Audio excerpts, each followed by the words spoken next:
Boa tarde e seja bem-vindo à Fama PT. Caso queira receber mais informações sobre o Clã Carreira, não se esqueça de deixar o seu like, comentar e subscreva o canal. É grátis, obrigado. Iva Domingos e Eduardo Madeira foram algumas das mais famosas personalidades portuguesas emocionadas com a vulnerabilidade de Tony Carreira e com as suas palavras sobre o falecimento da sua filha.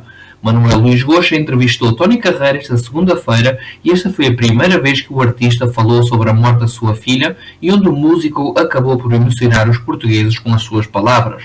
O apoio a Tony Carreira é incondicional e temos-lo visto refletido nas redes sociais, onde há 5 meses vemos uma presença constante dos portugueses em termos de apoiar o músico. Recorde-se que Sara Carreira perdeu a sua vida aos 21 anos num fatal acidente de carro na A1, zona de Santarém, onde Ivo Lucas foi o condutor deste acidente.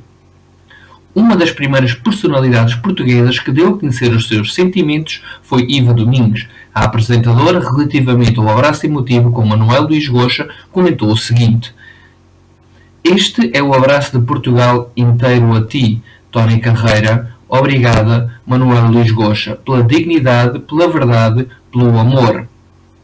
Eduardo Madeira também teve umas palavras a dizer, onde declarou que Goxa entrevista Tony Carreira. "Consigo por momentos imaginar a dor devastadora daquele pai.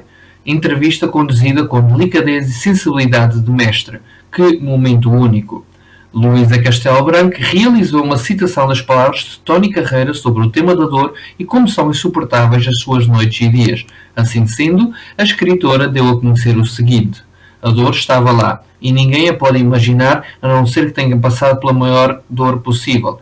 A noite é difícil, mas o pior é o acordar. Qualquer pai ou mãe compreende tão bem. Obrigada, Tony Carreira, por este testemunho de alma aberta. Obrigada, Manuel Luís Goxa, pela dignidade, pelo carinho, pelas lágrimas sem vergonha. Se dúvidas houvesse sobre o profissional e ser humano que ali esteve a conduzir uma conversa tão difícil, aqui está a resposta." Após a primeira grande entrevista, depois da morte de Sara Carreira, o cantor Tony Carreira deu a conhecer a Manuel Luís Goxa que já não tem mais vontade de viver e que a sua salvação encontra-se na companhia dos seus 2 filhos, que sempre estiveram ao seu lado desde que a tragédia aconteceu.